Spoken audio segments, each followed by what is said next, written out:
मित्रों, बत कही साहित्यिक गपशप, साहित्य के अनछुए पहलू और साहित्य के विराट संसार से कुछ अद्भुत प्रसंग, कुछ अद्भुत कथाएं, ये वीडियोज़ मैं पिछले समय से आपके साथ शेयर कर रहा हूँ। आज मैं फिर एक बार आपके लिए लेकर आया हूँ एक बेहतरीन सूफी कहानी, जिसका अंग्रेज़ी से मैंने अनुवाद किया हिंदी में, और इसको मैं आपके साथ साझा कर रहा हूँ। इसका हिंदी में मैंने शीर्षक रखा समानताएं। कहानी सुनिए बिना किसी भूमिका के। अत्तार जहांगीर की नज़र एक खूबसूरत तोते पर पड़ी। वह बड़ी कलगी वाला अफ्रीकी तोता था। जहांगीर ने इसे अपनी दुकान के लिए खरीद लिया। सोचा तोते की खूबसूरती से ग्राहक आकर्षित होंगे। उसने तोते का पिंजरा ऐसी माकूल जगह लटकाया जहां राह चलते लोगों की नज़र उस तोते पर पड़ जाए। ऐसा ही हुआ। तोते का मुंह खुलते ही लोग खींचे चले आते। तोता बड़ी मज़ेदार बातें करता था। सिर्फ शब्दों की नकल नहीं करता था, बल्कि उनके अर्थ भी समझाता था। लोग तोते के बहाने दुकान में आते और कुछ न कुछ खरीद कर लौटते। तोता जहांगीर से बातचीत करते करते उसका दोस्त बन चुका था। जहांगीर उसका पूरा ध्यान रखता था। उसे तरह तरह के फल और मेवे खिलाता। तोते के कारण उसकी दुकान की प्रसिद्धि हो गई। उसका कारोबार अच्छा चलने लगा। कुछ अरसा बीतने पर जहांगीर ने तोते को पिंजरे की कैद से भी आज़ाद कर दिया। वह दुकान में अपनी आज़ादी के साथ उड़ने फिरने लगा। रात को जहांगीर उसे दुकान में छोड़कर ही अपने घर चला जाता।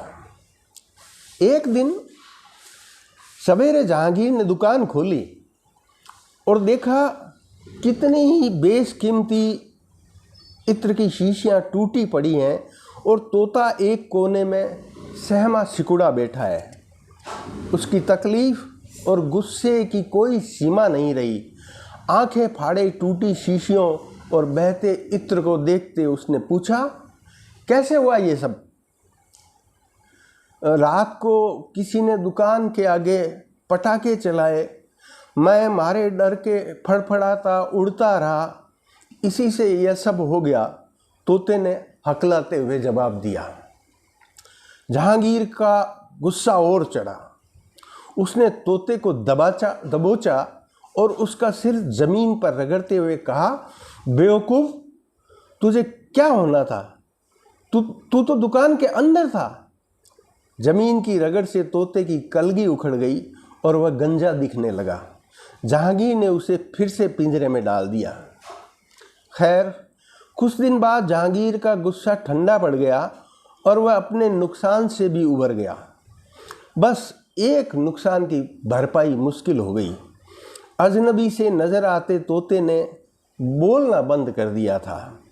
जो ग्राहक उससे बातें करने के बहाने आते थे, वे आना बंद हो गए थे। जहांगीर की दुकान की बिक्री गिरने लगी थी। जहांगीर ने उससे माफ़ी मांगी, पर तोता नहीं बोला।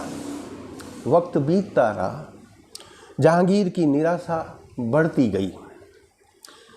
जहांगीर ने तोते को फिर से बुलवाने के लिए कितने ही उपाय खोजे। तोते के सामने कई तरह के मेवे परोसे, परंतु उसने उन्हें आंख उठाकर भी नहीं देखा। जहांगीर ने गाने बजाने वालों को बुलाया। सोचा संगीत सुनकर तोता फिर से अपने सुर में आ जाएगा। तोते पर इसका भी असर न हुआ।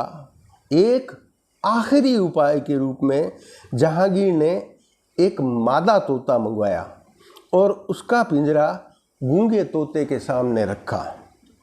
जहांगीर ने कहा, बोलना शुरू करने पर वह दोनों को दुकान में खुला रखेगा, पिंजरे में नहीं। इस पर भी तोते ने न मादा में कोई दिलचस्पी दिखाई, न इस प्रलोभन में। जहांगीर ने हार मानकर तोते को उसके हाल पर छोड़ दिया। फिर भी उसने उम्मीद का दामन थामे रखा। वह तोते के हक में दान पुण्य करता रहा। उसने अपनी प्रार्थनाओं में भी बढ़ोतरी कर दी। काश इसी से तोता एक दिन बोलना शुरू कर दे। तभी एक दिन एक गंजा फकीर दुकान के आगे से गुजरा। जहांगीर को अचानक एक खनखनाती आवाज़ सुनाई पड़ी। ओ फकीर, तुम गंजे कैसे हो गए? क्या तुमने भी किसी की अत्तर की शीशियां तोड़ डाली? यह जानकर कि जहांगीर का तोता बोला है, सब लोग हंस पड़े। जहांगीर फकीर को अपनी दुकान के अंदर ले आया। उसे तोते की दास्तान सुनाकर उसकी बदज़बानी के लिए माफ़ी मांगी। फकीर ने तोते से पूछा, तो तुम सोचते हो मेरे गंजे होने का भी वही सबब है जो तुम्हारा है? इसके सिवा और क्या हो सकता है? तोते ने पूछा। फकीर ने हंसकर कहा, दोस्त, मेरा मशवरा सुन लो। एक ही पेड़ की दो पत्तियां एक समान नहीं होती।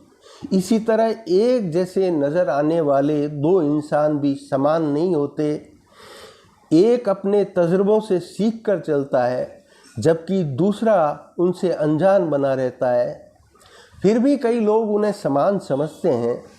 बड़े भोले होते हैं ये लोग। ज्ञानी और अज्ञानी के बीच वाली खाई से बड़ी और कोई खाई इस दुनिया में नहीं पाई जाती। यह फ़र्क फरिश्ते और जादूगर जैसा होता है। पहले के पास खुदा की तो दूसरे के पास इंसान की कुव्वत होती है। पहला करिश्मों को अंजाम दे सकता है, दूसरा सिर्फ बाजीगरी दिखा सकता है। बाहरी रूप देखकर फैसले करने की इंसानी आदत मुसीबतें लाती है। मधुमक्खी और भंवरा एक जैसे होते हैं, लेकिन एक से शहद मिलता है, दूसरे से सिर्फ दर्द। इतना कहकर फकीर ने एक अंतर्दृष्टि से परिपूर्ण नज़र से जहांगीर को देखा, मानो उसकी आत्मा का मुआयना कर रहा हो। तोता पिंजरे में शांत बैठा था। जहांगीर मंत्र जड़ित सा स्तब्ध खड़ा था। फकीर एक बार फिर मुस्कुराकर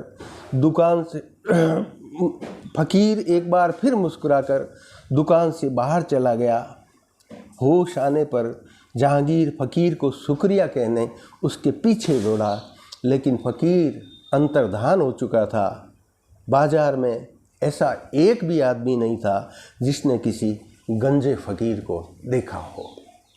तो मित्रों, ये बेहतरीन सूफी कथा आपको कई तरह के विश्लेषण के लिए आमंत्रित करेगी। आप इसे सुनिए, बल्कि एक से अधिक बार सुनिए और विचार कीजिए कि इस कथा का सुंदर संदेश क्या है। बहुत बहुत शुक्रिया।